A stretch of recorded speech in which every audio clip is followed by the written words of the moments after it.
Hello students, बेटा 2 दिन video नहीं पढ़े एक्चुअली मुझे थोड़ा सा फीवर आ गया था। चलिए, कैपेसिटेंस और कैपेसिटर ये वाला चैप्टर हम लोग पढ़ रहे थे, ठीक है।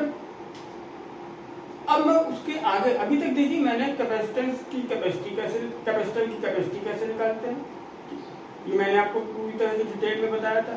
लेकिन अभी तक मैंने डाइलेक्ट्रिक की बात नहीं करी, ठीक। आज हम उसी पे डिस्कशन करेंगे कि हमारा जो डाइलेक्ट्रिक होता है उसको जब हम कैपेसिटर के बीच में इंसर्ट करते हैं तो उसका पोलराइजेशन कैसे होता है, ठीक है।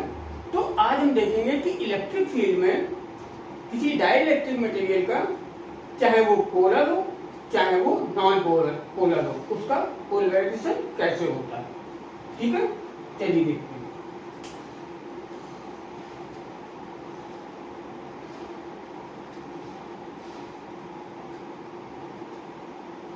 पोलराइजेशन ऑफ मैटर,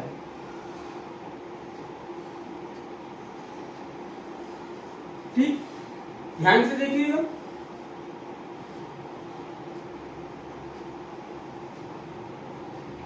देखिए यहां पर मैं बताऊंगा नॉन पोलर्स का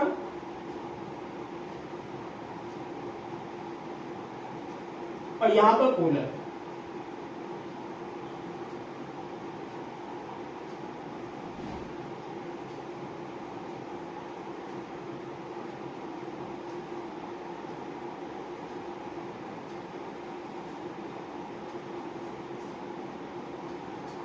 अब देखिए नॉन पोलर में कोई भी मैटर हो, कोई भी मटेरियल हो, या तो एटम्स होंगे या मॉलिक्यूल होंगे, क्लियर।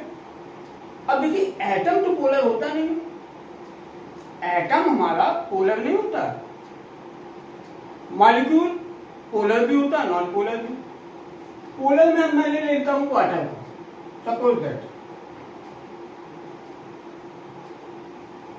ये इसमें पानी रखा हुआ, तो ये आपको पता है, आप केमिस्ट्री में पढ़ कर आए कि water molecule H2O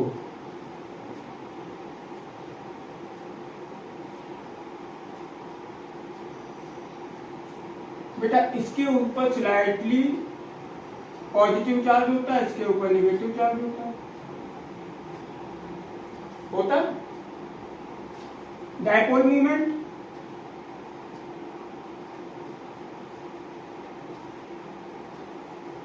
negative to positive, तो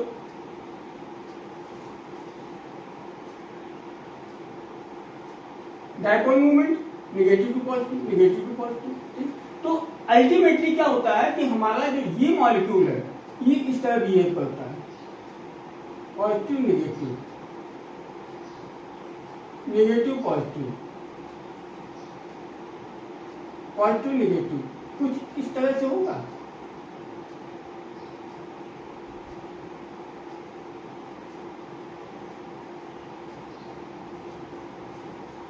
देखा आपको, कुछ इस तरह से होगा।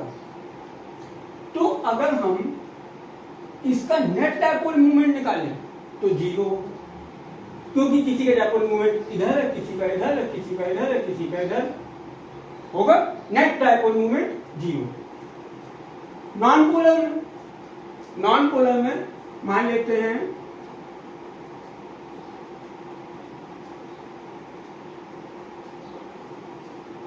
कोई एटॉमिक मैटर ले लिया हमने, रख दिया, तो बेटा उसमें एटम तो गोली गोल होता,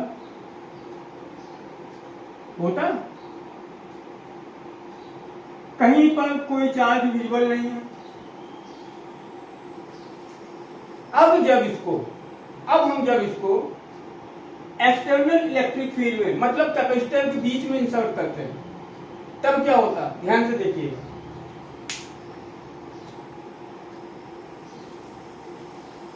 इसको हमने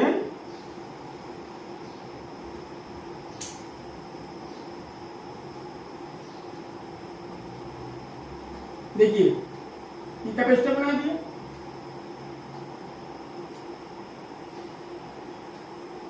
ये पॉजिटिव चार्ज दे दिया, नेगेटिव चार्ज डेवलप हो गया। नॉन पोलर को समझिएगा,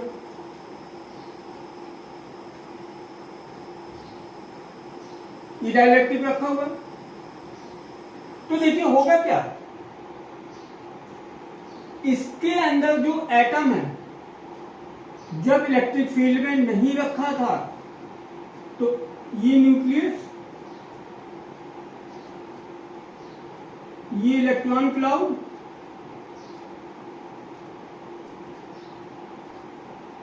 सर्कल होता है क्या हमारा, ये क्या है, विदाउट इलेक्ट्रिक फील्ड। ये देखिए इसका शेप ऐसा होगा। अब जब जैसे ही इसमें रखेंगे तो इसका शेप कैसा हो जाएगा,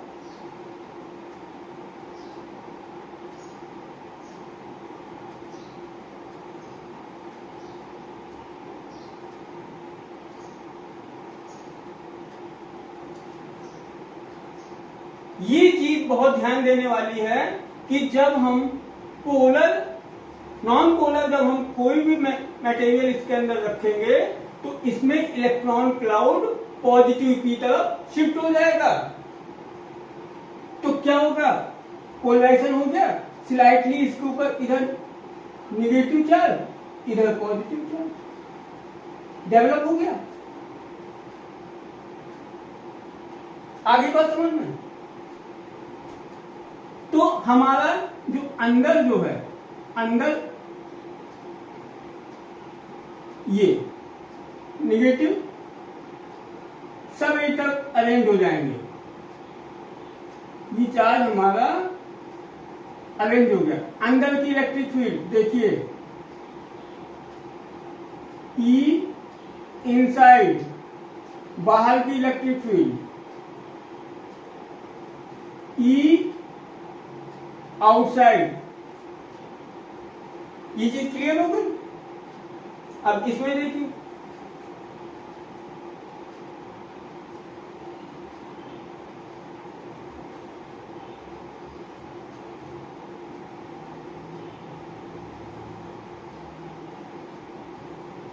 कैपेसिटर पे पॉजिटिव चार्ज। बेटा ये चीज बहुत समझने वाली है। बस ये बिल्कुल बेस है, ये ध्यान रखिएगा, बिल्कुल बेस है। क्वेश्चन कहीं से छूट नहीं सकता, कहीं का क्वेश्चन हो।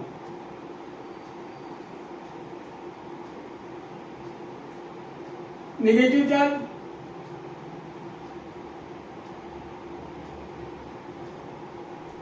पानी भर दिया मैंने, वाटर, तो वाटर मॉलिक्यूल ये आपको पता है,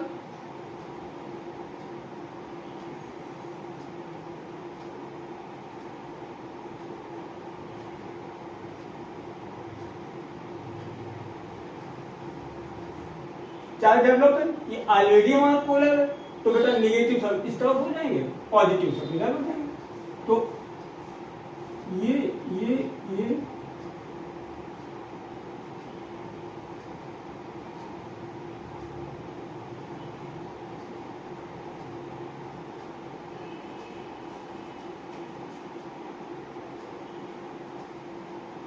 ई इनसाइड, ई आउटसाइड, ठीक है। नेट इलेक्ट्रिक फील्ड इधर भी, net electric field E net,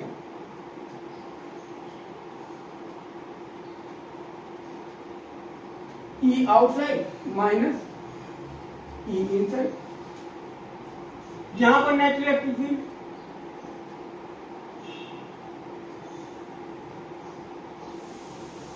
E outside minus E inside. तो बेटा इलेक्ट्रिक फील्ड कुछ कम हो गई, इलेक्ट्रिक फील्ड कुछ कम हो गई, इस केस में भी, इस केस में भी। अब देखिए ई इनसाइड यहां पर और ई इनसाइड यहां पर, इनसाइड इसकी ज्यादा होगी कि इसकी ज्यादा होगी, आप बताइए। नेचुरल सी बात है, इसकी ज्यादा होगी क्योंकि इसका ऑलरेडी कुछ डाइपोल मूवमेंट था, इसमें ऑलरेडी कुछ चार्ज था, और ये क्या हुआ, चार्ज इंड्यूस हुआ है। ये क्या हुआ, चार्ज इंड्यूस हुआ है इलेक्ट्रॉन क्लाउड के शिफ्ट होने की वजह से।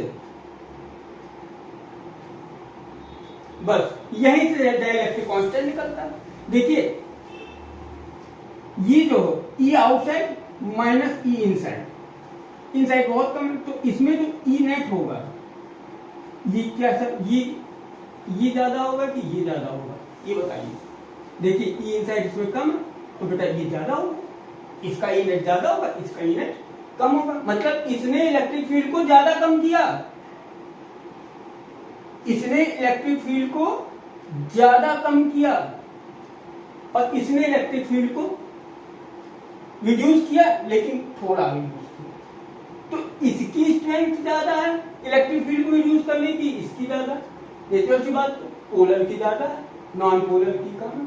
बेटा यही है dielectric constant. Actually dielectric constant क्या होता है, रेशो होता है। डाइलेक्ट्रिक कांस्टेंट क्या होता है, रेशो होता है। ठीक है, अगर देखिए पहले हमारी ई नॉट थी, बाद में तो कितने गुना इसने कम कर दिया, कितने गुना इसने कम कर दिया। अब कितने गुना कम कर दिया, देखिए उसी को बोलते हैं डाइलेक्ट्रिक कांस्टेंट।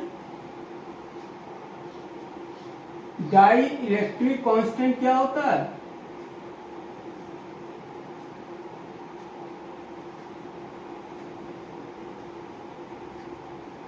ये हमारा रेशो होता है।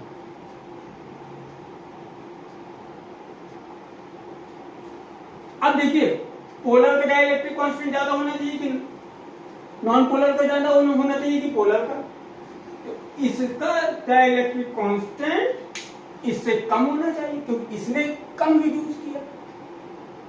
प्रैक्टिकली आप देखिएगा, प्लास्टिक का 3 के आसपास होता है डाइलेक्ट्रिक कांस्टेंट, गिलास 5 के आसपास होता है। ठीक है, ये सब नॉन पोलर की कैटेगरी में आते हैं। वहीं वाटर का कितना होता है, वाटर का के फॉर वाटर बेटा 80 होता है। इसका मतलब यह है कि 80 टाइम्स इसने रिड्यूस कर दिया। अगर इनिशियल पहले ई नॉट था, बाद में ई हो गया, तो K इक्वल्स टू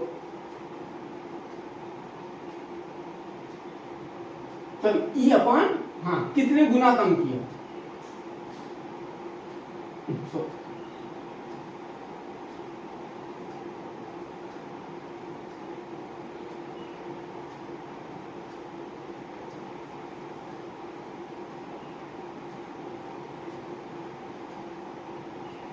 एक मिनट, ये पहले की इलेक्ट्रिक फील्ड है, ये बाद की इलेक्ट्रिक फील्ड है, कम हो गई। इसका मतलब है कि इसने 80 गुना इलेक्ट्रिक फील्ड कम कर दी, 80 गुना इलेक्ट्रिक फील्ड कम कर दी। और अगर हम ग्लास का केस लें, ये 5 गुना कम कर पाता है इलेक्ट्रिक फील्ड। ठीक है, ये कितना 5 गुना कम कर पाता है, समझ में आ गया।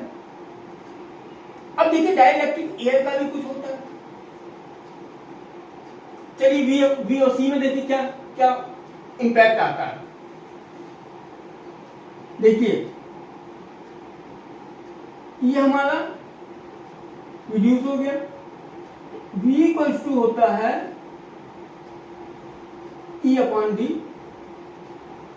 डी तो कांस्टेंट है, डी हमारा कांस्टेंट है, तो बेटा V भी हमारा क्या होगा, रिड्यूस हो जाएगा। V रिड्यूस हो गया, कितने टाइम रिड्यूस होगा, K टाइम, कितने टाइम, K टाइम रिड्यूस होगा। ठीक है, electric field K time reduce होगी। कैपेसिटेंस देखिए, C इक्वल्स टू होता है Q upon V। Q constant है क्योंकि बैटरी नहीं लगी है, बैटरी नहीं लगी है, तो बेटा सी हमारा क्या होगा,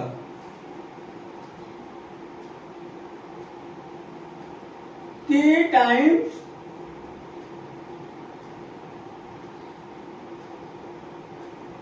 इंक्रीजेज।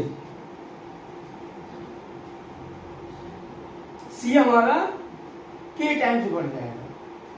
ठीक है, अगर डाइलेक्ट्रिक के पहले हमारा कैपेसिटी सी है तो डाइलेक्ट्रिक सी नॉट है, तो बाद में हमारी सी नॉट के हो जाएगी।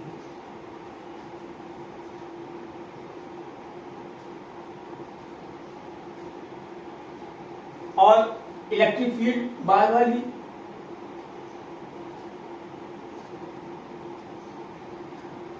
ई नॉट अपान के, मतलब वोल्टेज हमारा के टाइम्स रिड्यूस हो जाएगा, इलेक्ट्रिक फील्ड के टाइम्स रिड्यूस हो जाएगी, कैपेसिटी हमारी के टाइम्स बढ़ जाएगी, मतलब C equals to C naught K. अब पहले प्लेट कैपेसिटर की कैपेसिटी पता है आपको,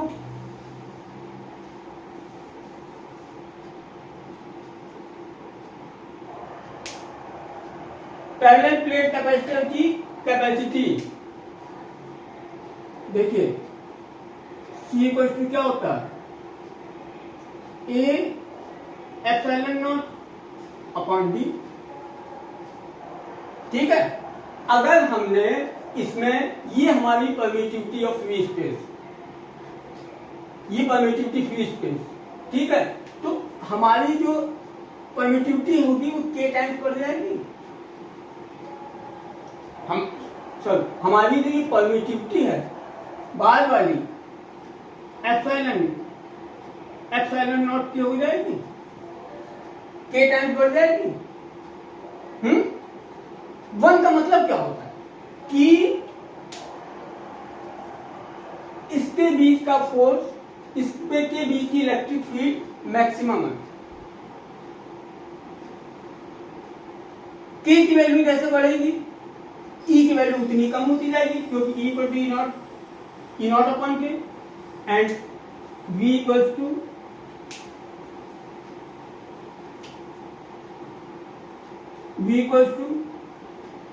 वी नॉट अपॉन के। ये इनिशियल, ध्यान रखिएगा ये इनिशियल है,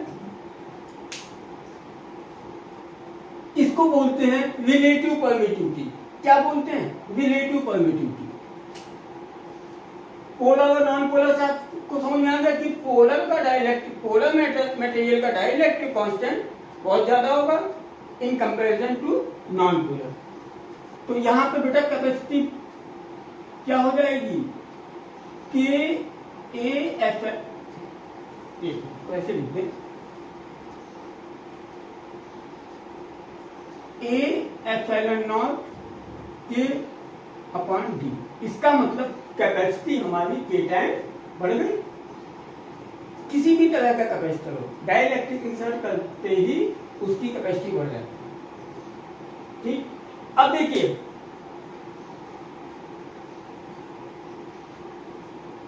हम इस कैपेसिटर को कितने वोल्ट तक चार्ज कर सकते हैं, क्योंकि वोल्टेज तो ये हमारे हाथ में कितना भी बढ़ा दे बैटरी का। तो कब तक इसका जो है डाइलेक्ट्रिक ब्रेक नहीं होगा, इसमें ब्रेक डाउन नहीं होगा।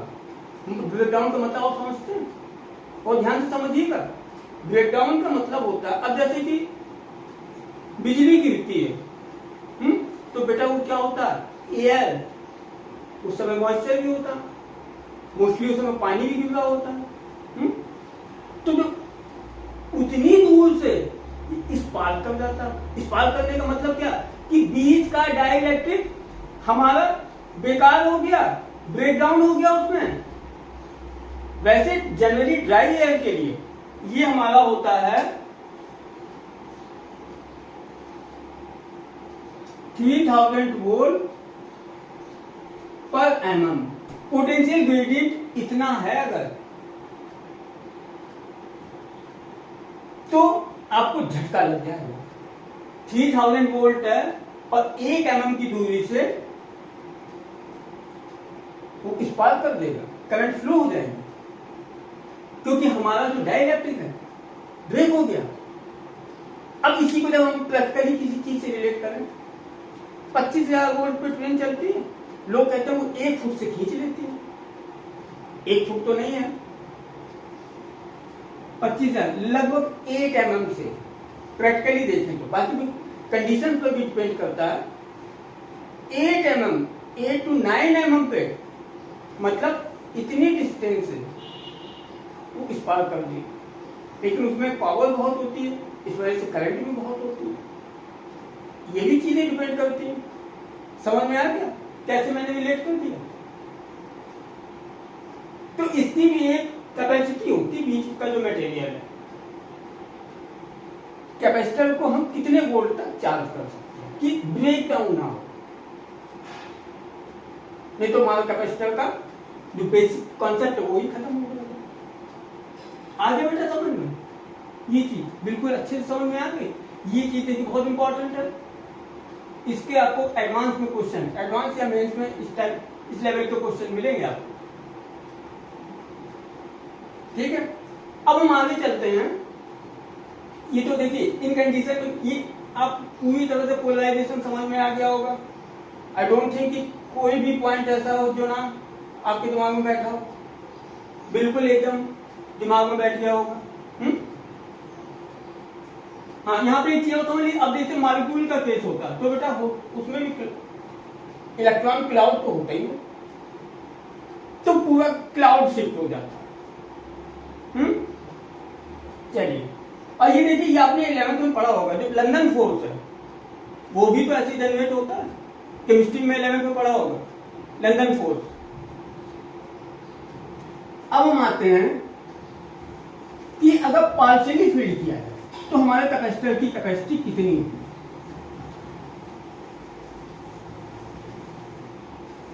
अगर हम डाइलेक्ट्रिक पूरे कैपेसिटर में ना इंसर्ट करें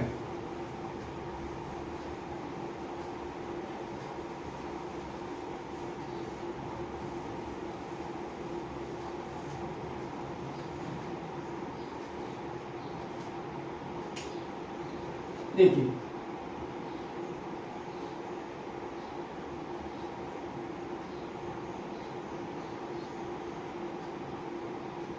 प्लेट्स के बीच की डिस्टेंस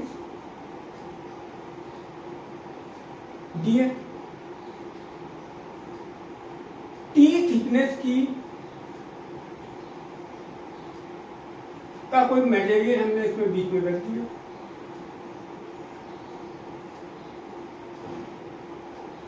टी है,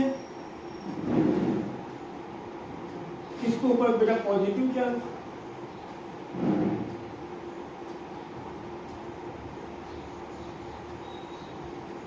इधर negative charge.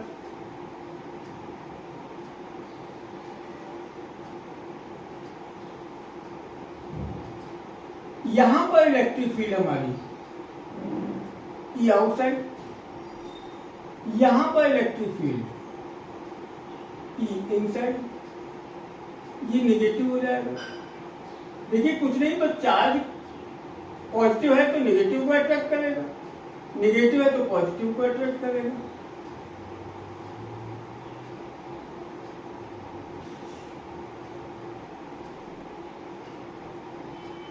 Under electric field E inside.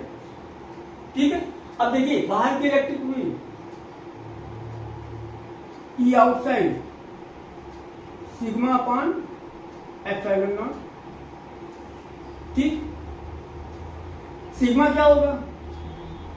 Q upon A epsilon not. ठीक है, Q क्या होगा? चलिए बाद में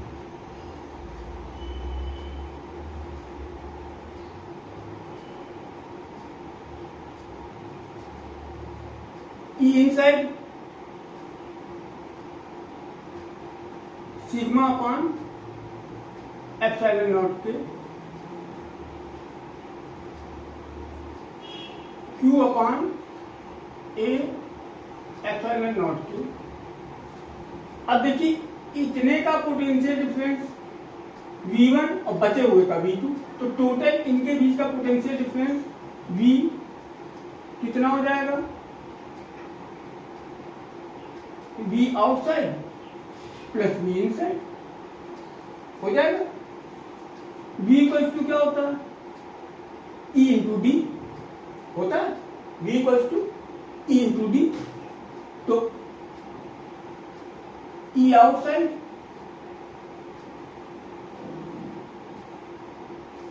डी इसका कितना हो? टोटल डी है तो दिस प्लस दिस बेटा डी माइनस टी बचेगा।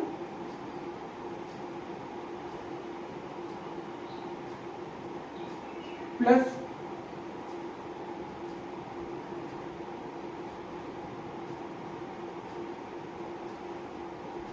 ई inside into T, E outside Q upon A epsilon not into D minus T plus Q upon A epsilon not के इंटू टी, ये भी हमारा v upon Q.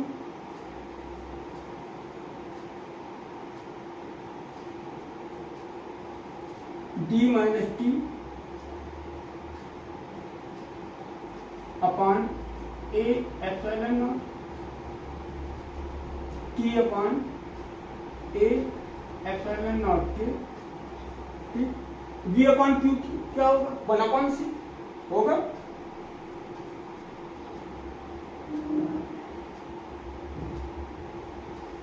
One upon सी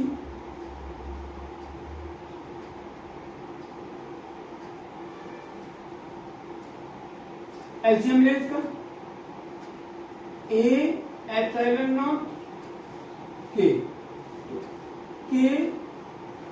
into D minus T plus T, देखो सी equal to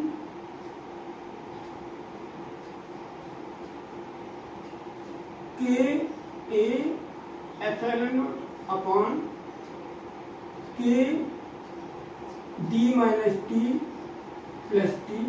बेटा इसको हम ऐसे भी लिख सकते हैं, के से सबको डिवाइड कर दे, ए एप्सिलॉन नॉट अपॉन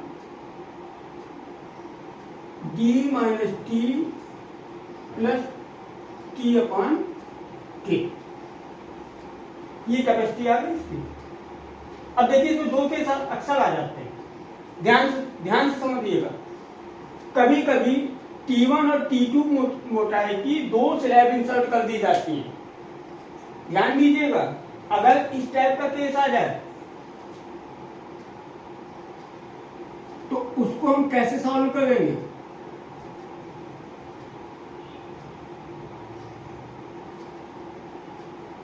आधी आधी हो या 1/4 और 3/4 हो, वो तो हम थिकनेस के अकॉर्डिंग ले लेंगे।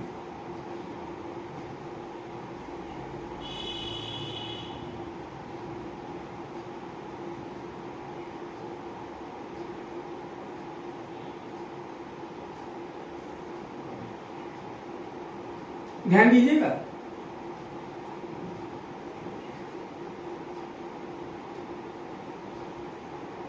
दो डिफरेंट डाइलेक्ट्रिक्स हैं, इसका K1 है, इसका K2 है। तो बेटा ये दो, हम इसको दो कैपेसिटर कंसीडर करेंगे कनेक्टेड इन टू कैपेसिटर्स,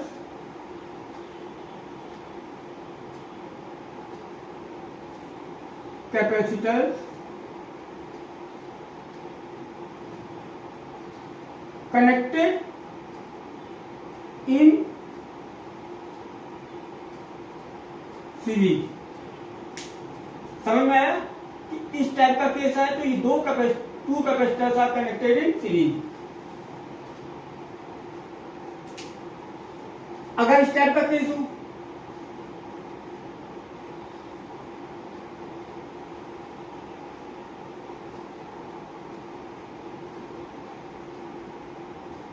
ये कैपेसिटर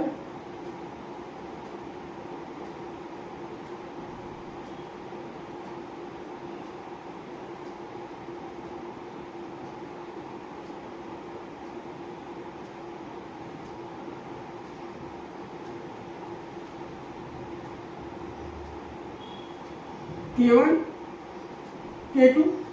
तो बेटा इसमें हम दो देखिए एरिया इसमें अगर आधा आधा तो एरिया हाफ हो जाएगा, डी हो जाएगा। लेकिन ये ऐसे कंसीडर किए जाएंगे टू कैपेसिटर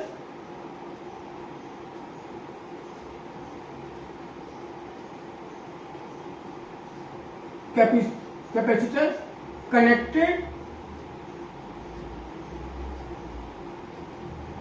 इन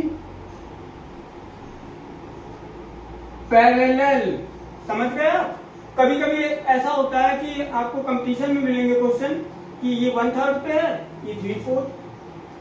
तो बेटा एरिया वैरी कर जाएगा, डी नहीं वैरी करेगी। इस केस में डी वैरी कर जाएगा, एरिया नहीं वैरी करेगी। और दो सेपरेट कैपेसिटर की कैपेसिटी निकाल के उसको पैरेलल में वाले उनको ऐड कर दीजिए। इसमें क्या सेपरेट दो कैपेसिटर की कैपेसिटी निकाल के उनको सीरीज में ऐड कर दीजिए। 1/c = 1/c1 + 1/c2 हो गया क्लियर? ये सारा जितना भी है बेटा को समझ में आ गया। अब वो जो हमने जो ब्रेकडाउन बताया मैंने, वो भी बहुत मतलब बहुत डीप चीज है, वो ध्यान रखिएगा। चलिए अभी तक तो हमने इंसर्ट किया तो बैटरी हटी हुई थी, ठीक। अब हम बैटरी कनेक्ट कर देते हैं, ठीक। तब इसकी प्लेटों को बीच में वैरी कराएं। अब देखिए चलिए वो केस हम लेते हैं, चलिए इसको नोट कर लीजिए।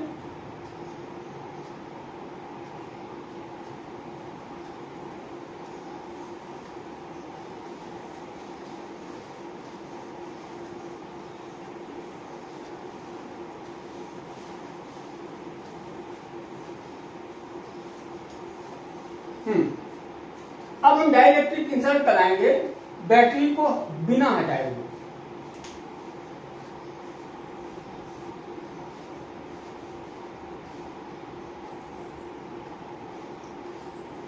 Variation of E we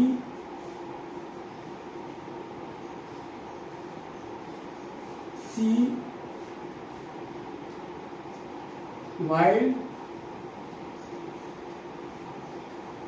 battery is connected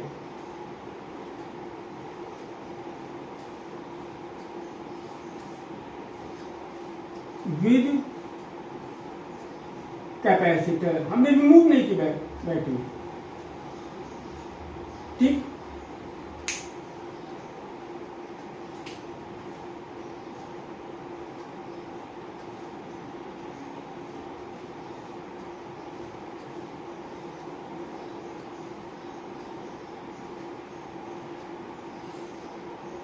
battery हमने रिमूव नहीं की। चलिए इधर प्लस चार्ज, नेगेटिव चार्ज,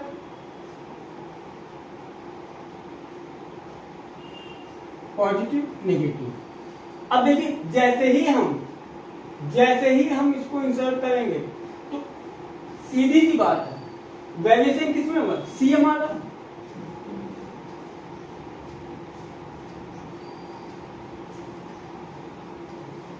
इसके अंदर इंसर्ट कर दिया।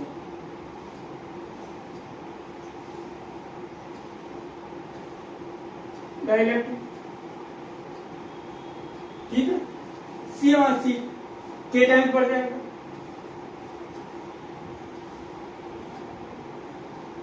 कांस्टेंट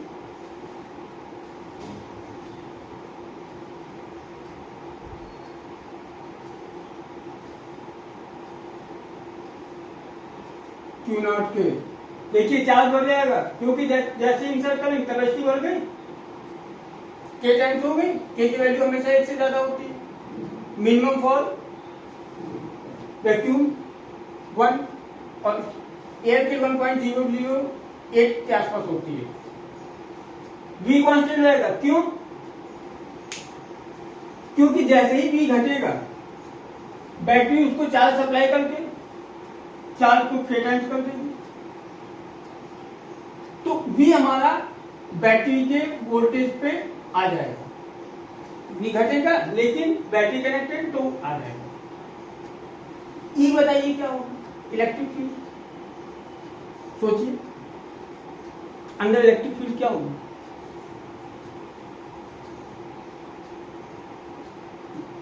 थोड़ा सा दिमाग लगाइए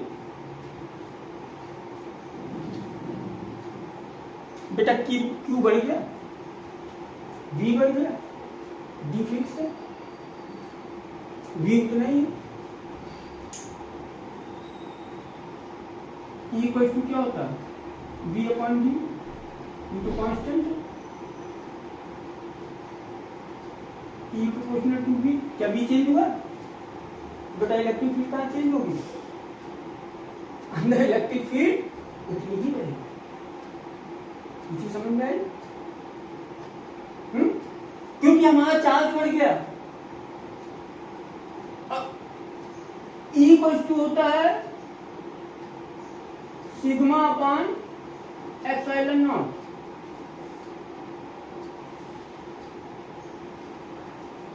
अब यहां पे एप्सिलॉन नॉट की जगह क्या होगा? सिग्मा हमारा क्या हुआ? Q कितना K टाइम्स हो गया A, और एप्सिलॉन नॉट क्या होगा? K epsilon not constant.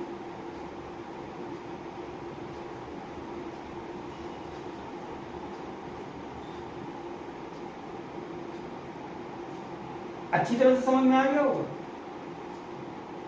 अब हम जब देखते मेटल को इंसर्ट करें तब क्या होगा?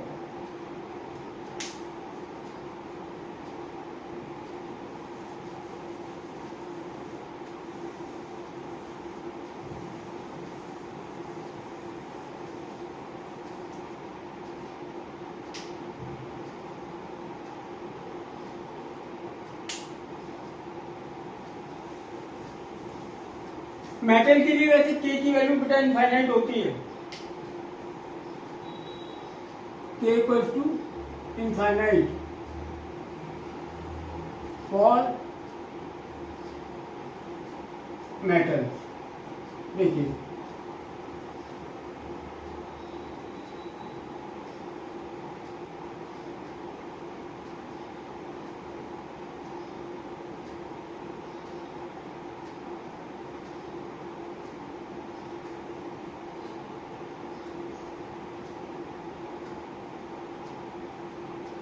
मेटल